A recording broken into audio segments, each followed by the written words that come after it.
Hello, everybody, and welcome to the final boss fight of the Last Night of Winter demo, which I got off Game Round and I'm helping review. So, for those of you who have the game and are having a lot of trouble on this boss, I don't blame you. This will be a tutorial for you guys. For the developer, this will be a critique. So, I found this boss to be a very punishing experience for the player, not a lot of fun. But first, how to beat him. So, for his melee attack, just transition from left side to right side. You can just walk around. You don't need to roll, although you might need to get it started with a roll and get one hit in each time. Make sure you don't start going back to the other side until he turns around, or he might do an upward attack or downward attack or whatever. The timing of the attacks isn't too hard. If he does the ranged attack, just do your throw and then run around him. You can do your throw while he's on the way back to you as well. But mostly the phase 1 is just going to be back and forth, one hit each time. Phase 1, the skeletons, just try and get them to jump at the same time and then hit them both 3 times. Or you can try and kill one of them once they're spawning in if you're close enough. I did get hit by one of the skeletons as well, which is embarrassing. Phase 2 is the one that is really problematic. When he's doing his disappear and slash at you thing, just time your dodge rolls to avoid his strike. If he pops up right next to you, you can go for a melee attack and then immediately dodge, but it is risky. When he does the ranged attack, the first time he does it faster than the other times, so don't try and get your throw in on that one, but the preceding ones, he starts it slower, so you can get your boomerang throw in at the start and at the end of the ranged attack. The only other place in Phase 2 I would advise going for a melee hit is right after he finishes his spin attack.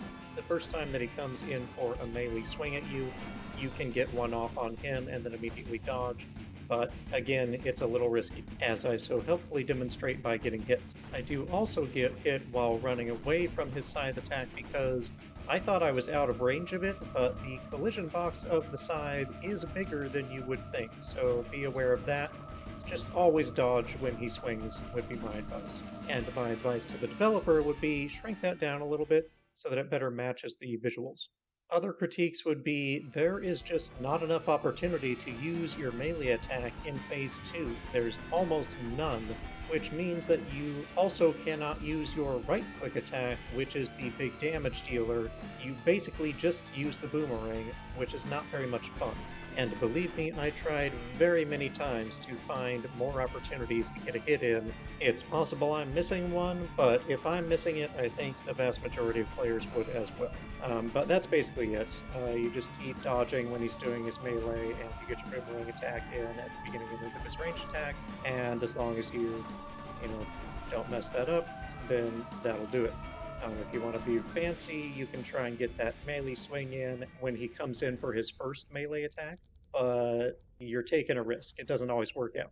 That's basically the end of the demo. Other thing I would really like to see is the dodge roll goes through the boss, because it doesn't. If you dodge roll into him, it just gets you hurt, which is another problem. Damage on touch is a cancer that should be excised from all games. The enemy should have to do an attack animation to hurt you. And his collision box isn't really clear from the graphic, which is another problem. So just like having no collision on the dodge roll would be a massive boon, because it is so frustrating when you try to dodge past and you just like hit the edge of the collision box and then you just get hit twice because you get hit from the contact and then you get hit from his attack, and it's just super frustrating. Another thing is it's very hard to tell which way he's facing when he's doing his melee attack, and that's pretty important. And then I would just put more delay between when he shows up and when he attacks so that the player has a chance to get a melee swing in. I would also advise making the player's sword a little longer, because it's just really, really hard to get close enough to get a melee attack in.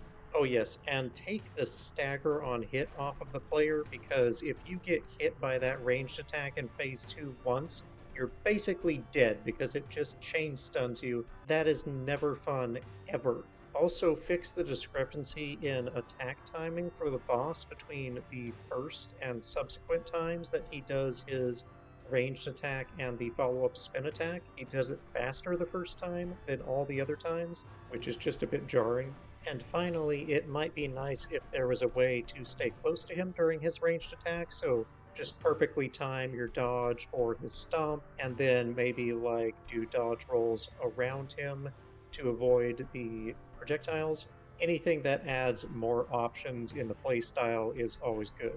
It's also inconsistent whether strafing around him, even at long range, will dodge all the shots. Sometimes they trail behind you, sometimes they almost seem to lead you a bit, so that's problematic as well. But yeah, I think that's all my critiques. I would definitely say that changes are needed because right now it took me like 50 tries to beat that boss. It's just a punishing experience at the moment. It's not fun. It is just painful and frustrating, not what you want. I would guess that the vast majority of players would just call it quits on this fight. I would not have completed it if I were not incredibly stubborn and really love a challenge.